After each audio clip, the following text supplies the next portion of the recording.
Jamie, can you describe your emotions after climbing that mountain in the second half? It looked like you guys were going to pull off a comeback win, but fell short 23-17. Things like this is just frustrating because we know we could have started out faster and played way better in the first half and stuff like that. We put ourselves in a little hole, but we came back strong. You know, the message of the day, the message of the week is always keep swinging.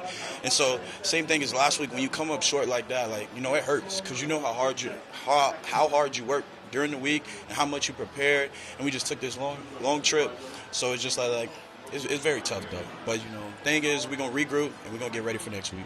You talk about the takeaways. You guys kept the offense in the game early, starting with Quincy's recovery off of that botched pitch from Darnold to the running back. I mean, it's a complementary game, you know. Defense helps offense, offense helps defense, special teams help both of us. So, I mean, it all ties into each other, you know what I'm saying? Regardless if one's doing better than the other, it doesn't matter. So, I mean, anytime we can get a takeaway to give our offense great field position, you know, that means a lot to us, you know what I'm saying? Obviously, defense always wants to get off the field. And, again, whatever we can do to help our offense out, that's mandatory. Whatever we can do to help the special teams out is mandatory. So, you know, obviously that was a motivation booster for us. And I'm pretty sure we got points off that drive. I can't remember. But at the end of the day, it's a complimentary game. So whatever we can do, again, to help our offense is always important to us. Speaking of that, can you talk about the resolve of the defense? You started your third consecutive game, obviously, in place of C.J. Mosley. Sauce Gardner went down during the game. He had to miss some action. You had Michael Carter the second go down. But you guys seem to rally around each other. Most definitely. I mean, things are going to happen. You know what I'm saying? Everybody in our locker room always prepares like they're a starter. Like, from the day I got here to today, like, I never knew when I was going to see the field, but I always prepared for the moment. Brandon Eccles has been here since I got here. He always prepares for the moment. Every time he gets his shot to go in, he always shines in it. Isaiah Oliver, he's a vet, you know what I'm saying? So he was definitely ready whenever his number was called. So, you know what I'm saying? Things are always going to happen during the game, no matter if it's rain, sleet, or snow. You know what I'm saying? Someone goes down, we're always prepared. And I feel like we have a really good defense because all of our backups are always prepared. Finally, I got to imagine your money's always going to be on Aaron Rodgers late in the game. So if you're down 6 again, you want that guy in that situation. Most definitely. You know, Aaron Rodgers is a GOAT, soon to be Hall of Famer. You know what I'm saying? You can't win them all. You know, it sucks at the end of the day, but, you know, he's my teammate. He's our quarterback, you know, and we all have full faith in him. We have full faith in everybody on the offense. And, again, you know, it sucks. I know he's mad as well, but, you know what I'm saying? We just going to regroup and get ready for the next game. Appreciate your time. No problem. Thank you. Quincy, you knew this was going to be a tough opponent coming into this game. Vikings were undefeated. How tough is it when you fall behind by 17 points and then try to climb the hill? Man, the biggest thing is, bro, teams like that, you can't be, like, you got to be at your best, bro, at all times, bro. Man, you got to take accountability when accountability is there, bro. You got to come to the sideline, fix things real fast, man. But the main thing is, bro, teams like that, you got to be on every single detail. Like, they're going to expose you no matter, like, they're going to continue running their stuff. So you just got to be on all your details, really. Can you talk about your fumble recovery? It looked like you had an opportunity to score there. Yeah, man, I just lost my balance on it. I mean, it is what it is. I was supposed to take that one to the house. Sam Donald ain't supposed to be able to tackle me, man.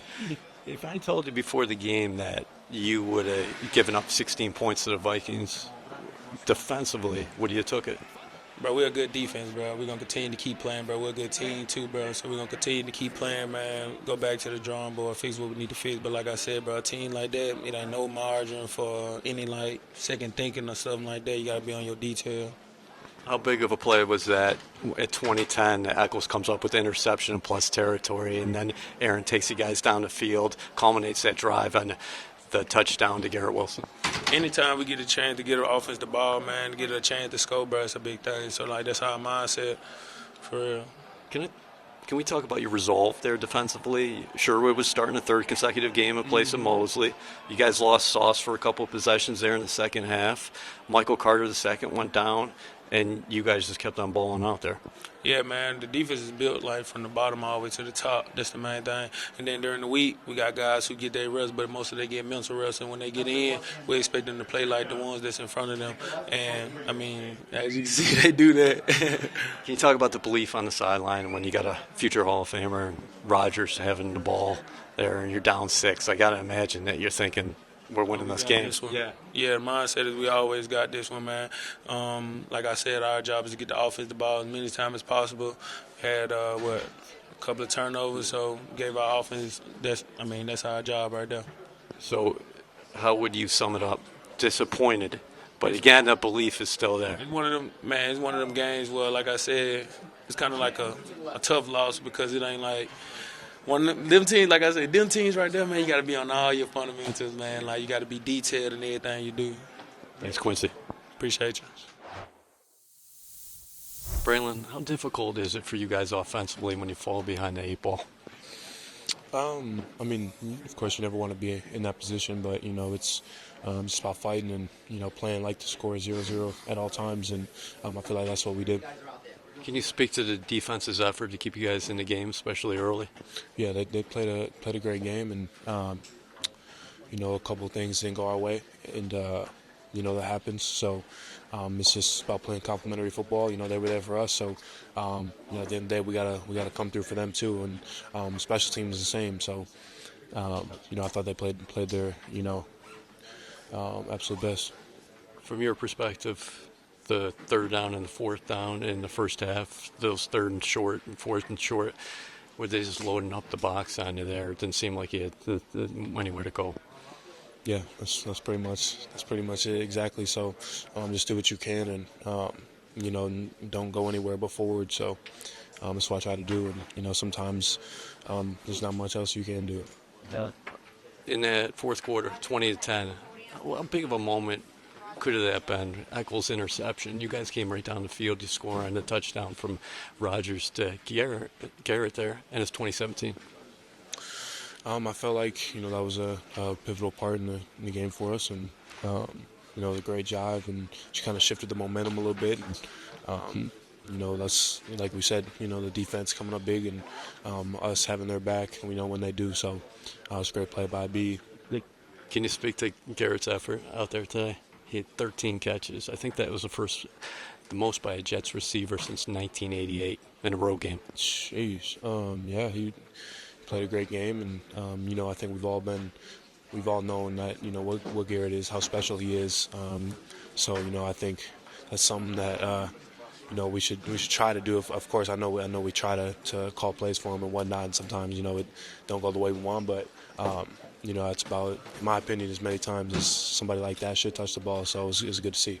And lastly, I just want to end with this. You guys got the ball, it's 23-17. You got Rodgers leading the way, a Hall of Fame quarterback. How much confidence does the offense have in that situation that you guys are going to go down and score? Yeah, all of it in the world. We've seen that too many times, especially myself. Seen it way too many times, and I'm sure the Minnesota fans watching were shaking their boots a little bit too. So, unfortunately today we didn't get it done, but we have all the trust in the world in him. And would you say that about the entire group, that it's disappointing that they're leaving London with the loss? But with that being said, you think better days are ahead? Yeah, it's this going to be the same message for me regardless whether we win or lose. Get back to work, focused on the corrections that we need to make, and come back next week ready to go. Appreciate your time. Thank you.